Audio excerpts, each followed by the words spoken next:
Bismillahirrahmanirrahim. Assalamualaikum warahmatullahi wabarakatuh. Alhamdulillahirabbil atiyah wassalatu wassalamu ala khairil bariyah Nabi Muhammad wa ala alihi wa sahbihi wa mawalah. Pemirsa Mercu TV yang berbahagia, kali ini kita akan berbicara tentang pentingnya doa. Pemirsa yang saya muliakan, ada dua jalur kita berkomunikasi dengan Allah.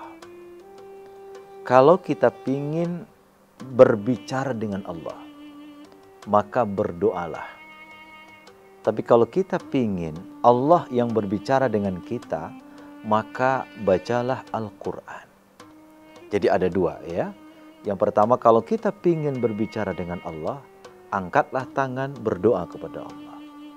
Tapi kalau kita ingin Allah berbicara dengan kita, maka bacalah Al-Quran. Kenapa? Di saat kita membaca Al-Quran, itu Allah sedang berbicara dengan kita. Allah berbicara dengan kita. Di saat hati kita lagi galau, banyak persoalan-persoalan hidup yang kita jalani, yang kita hadapi. Karena mungkin banyak hal yang kita harapkan tidak terjadi, yang terjadi justru yang kita tidak harapkan. Maka kita kemudian diterapi oleh Allah dengan ayat-ayatnya. Alladzina amanu wa tatma'innu qulubuhum bizikrillah, ala bizikrillah tatma'innul qulub. Orang yang beriman itu hatinya tenang. Ingatlah, dengan mengingat Allah hati itu jadi tenang. Jadi orang yang membaca Quran itu adalah orang yang diterapi oleh Allah untuk selalu dekat dengannya. Makanya kalau kita baca Quran, Allah sedang berkomunikasi dengan kita. Di saat kita mendapatkan ujian-ujian hidup, Allah mengatakan, ya ayyuhalladzina amanu sta'inu bisabri wassalah. Orang-orang yang beriman, mintalah pertolongan kepada Allah dengan sabar dan salat. Sehingga kalau kita membaca Quran, Allah sedang menterapi kita, mengilhami kita, mengobati batin kita, mengarahkan hidup kita.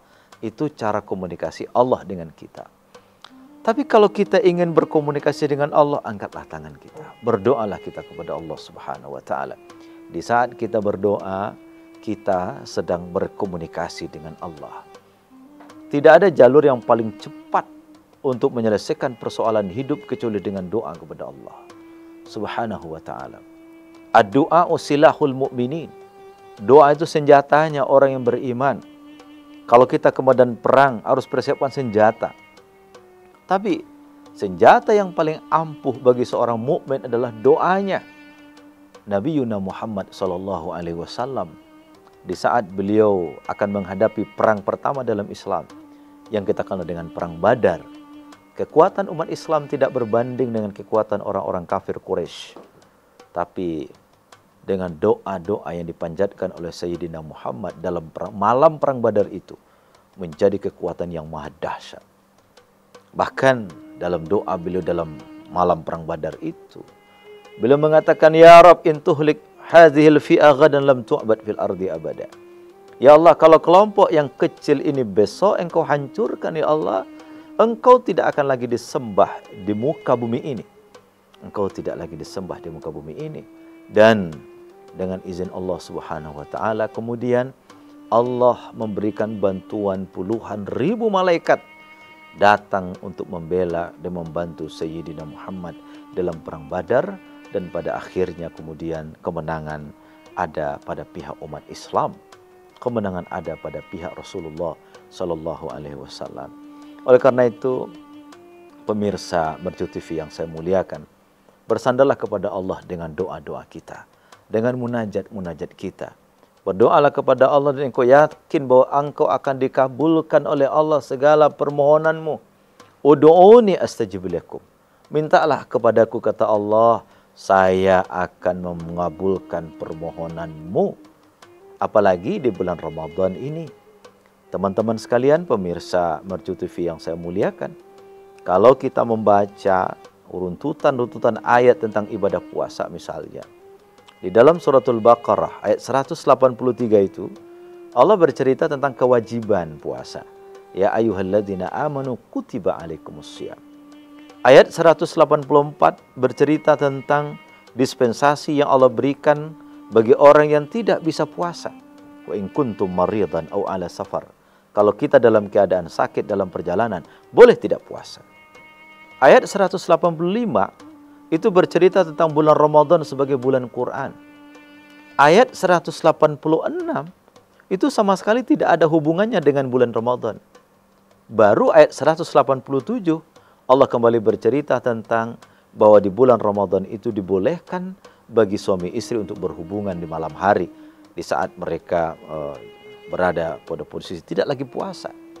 Nah, kenapa ayat 186 itu Allah selipkan ya tentang doa di rangkaian ayat-ayat ibadah puasa itu? Ingin memberikan isyarat bahwa bulan Ramadan adalah doa yang paling luar biasa. Wa idza sa'alaka ibadi 'anni fa inni qarib. Kalau ada hambaku bertanya kepadamu wahai Muhammad tentangku, aku dekat dengan mereka. Allah memproklamirkan dirinya bahwa dia dekat dengan kita. Kalau Allah dekat dengan kita, ujibu da'wata da'i idza da'an. Aku akan mengabulkan permohonan orang yang bermohon. Allah menggunakan kata ujibu dalam bahasa Arab itu adalah fi'il mudhari', dalam bahasa Inggris adalah simple present continuous, habitual action yang selalu Allah lakukan. Yang mengabulkan permohonan Nabi Musa tatkala berhadapan dengan laut, di belakangnya musuh. Akhirnya laut itu terbelah menjadi jalan, itu adalah Allah. Yang kita sembah sekarang juga. Yang mengabulkan permohonan Nabi Musa, yang mengabulkan permohonan Nabi Isa, yang mengabulkan permohonan Sayyidina Muhammad SAW. Dialah Allah juga yang kita sembah sekarang. Allah yang mampu membelah lautan pada zaman Nabi Musa. Allah yang mampu mengecoh orang-orang kafir di mulut gua Sur di saat Nabi Muhammad berada di dalam itu. Dianya Tuhan yang kita sembah sekarang ini. Artinya Tuhan dulu sampai sekarang tetap sama.